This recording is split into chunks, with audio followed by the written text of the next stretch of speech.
Hello, ladies and gentlemen. Welcome to another segment of Boondock Medicine. Before we get started, I want to I've introduced Beauregard. He's my 110-pound yellow lab, but never Punky. So I want to introduce Punky. These are my two buddies. They travel with me in my RV, and we go boondocking together, and they love it. Punky, come here. Punky. This is Punky. This is my buddy Punky. He's a 105-pound Staffordshire Terrier, and he's a good boy, aren't you? You're a good boy. Yes, you are. You're a good boy. He's a good boy. And Beauregard's over here someplace. There's Beauregard down here. Hello, Beauregard. What you doing, buddy? There's Beauregard. Okay, these are my two buddies. These are my two children, actually, right now. I don't have any children. And we're on the road. In fact, we're going to be on the road going to Arizona pretty soon, the next couple of days. So we'll make a couple of videos down there also. Sorry for the lighting issues. We're trying to get the lighting right. Lighting's a big part of doing videos. I didn't know that, but that's the way it is. So we're going to get those worked out and move on from there. Today, we're going to go to the medical side of the house again, and we're going to talk about diabetes. Diabetes, you folks who have diabetes, you patients who have diabetes, you really have to. It's really a diabolical disease. Truly, is diabolical. I mean, there's hardly a person on the planet that doesn't like those white crystals that we stir in our coffee and tea. But if you're among the millions of Americans with diabetes, this sweet taste is a source of concern. The problem, of course, is not sugar. It's insulin, the protein human hormone that is crucial in helping the body to use sugar. So look, if you have diabetes and nobody's ever really explained it, what the disease is about, or your doctor should have explained it, or your PA, I'm going to give you the down and dirty right now. There's two types. Type 1 diabetes. In type 1, the pancreas can't produce insulin, or at least not enough. Type 1 can eventually damage the eyes, kidneys, heart, nerves, and even lead to coma and death. That's why I say it's an insidious disease, ladies and gentlemen. It is controlled by regular doses of insulin. Keeping the balance between insulin dosage and sugar intake is a major challenge faced by people with type 1. Type 1 you can't control alone with diet. The other one you can. Type 2 you can control with diet mostly, especially if you're pre-diabetic. But type 2 is a bit more complex. You'd think that type 1 was the worst, and type 1 is taking insulin every day.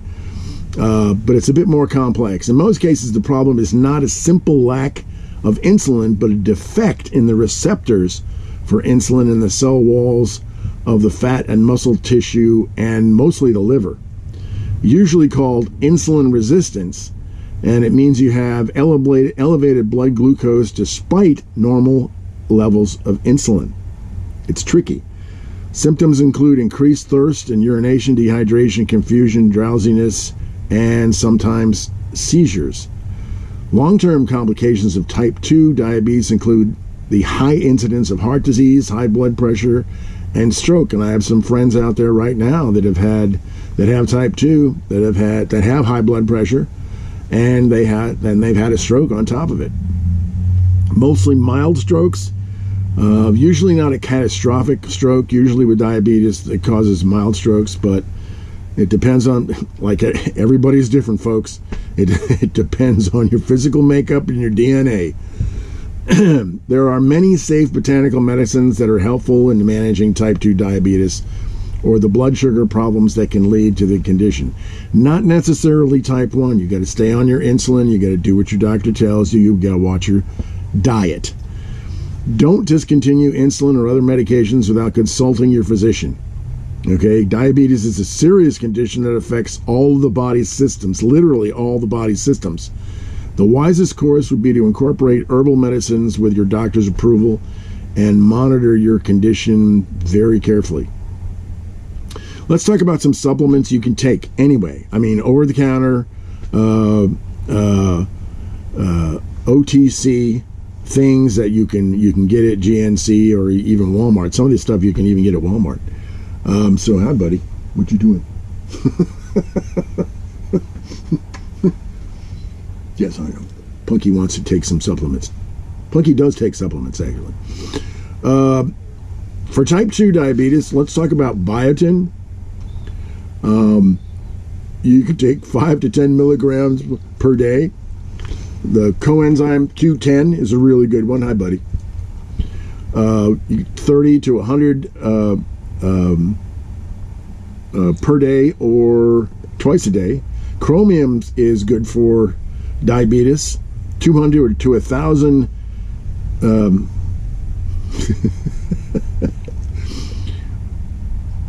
milligrams per day. Magnesium, 100 to 500 milligrams per day. And like I said before about magnesium, sometimes magnesium, if you take it in large doses, will give you diarrhea.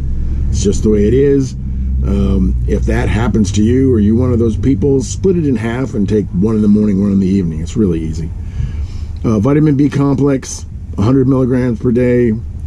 Vitamin B6, 100 milligrams per day. Vitamin C, always, with everything, all of these diseases. Vitamin C is important. Heck, I take 2,000 milligrams a day when I'm not feeling bad, and 3,000 to 5,000 milligrams when I am. And it doesn't hurt you. It will not hurt you. You will see your urine turn strange colors, usually a really dark yellow. But that's really it. You're urinating most of this down through your kidneys. But for diabetes, they recommend we recommend 3,000 at least 3,000 milligrams per day. Vitamin E also 400 international units per day. So all those supplements you can take without any problem, without even consulting your doctor, really, unless you're taking something that interacts with one of these supplements. Let's talk about herbal remedies. Fenugreek. An ancient Greek and Roman herbalist used this spice to treat diabetes way back in the day. Research has shown that fenugreek seeds not only lower blood glucose, but also reduce insulin levels, total cholesterol, and triglycerides. Remember, triglycerides from the other videos are the bad. The triglycerides are the bad cholesterol you're trying to get rid of or lower.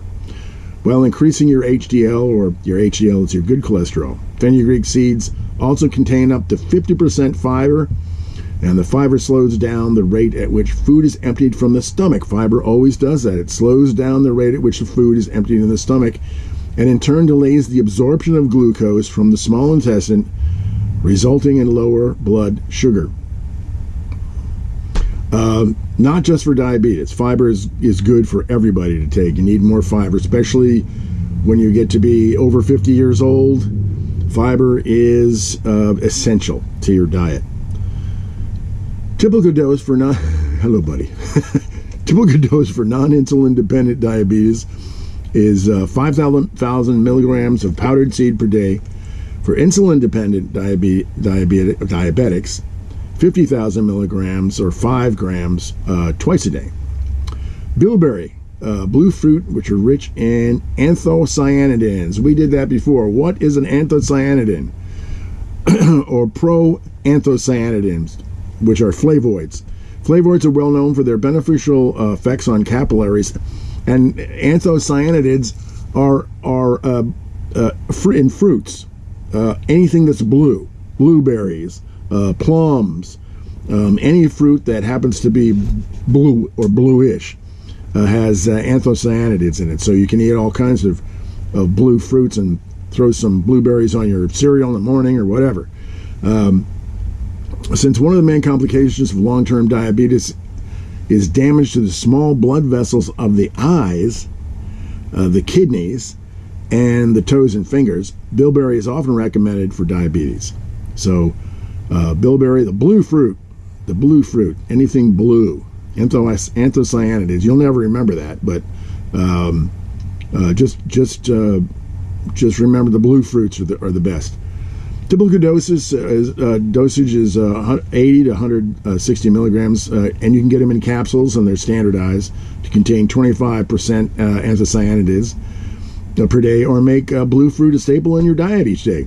Like I said before, throw some blue fruit on your cereal, or eat blue fruit every day. Grapeseed extract benefits are same as above. The grapeseed, same thing, anthocyanidins. Typical dosage is about 100 to 300 milligrams per day. Remember, and I want you to remember this, ladies and gentlemen, herbal remedies are an addendum to your physician's care. We at Boondock Medicine are an information resource only, obviously, and never stop any medication that your doctor is giving you. And also, if your doctor doesn't really like herbal remedies, or won't let you have herbal remedies with the course of medication that he's giving you, maybe you need a new doctor. You never know. Thanks for watching. If you enjoy our work, please let us know. Subscribing to this channel, we thank you. See you next time when we'll be discussing some other disease. Until then, be well. Alpha Mike Foxtrot.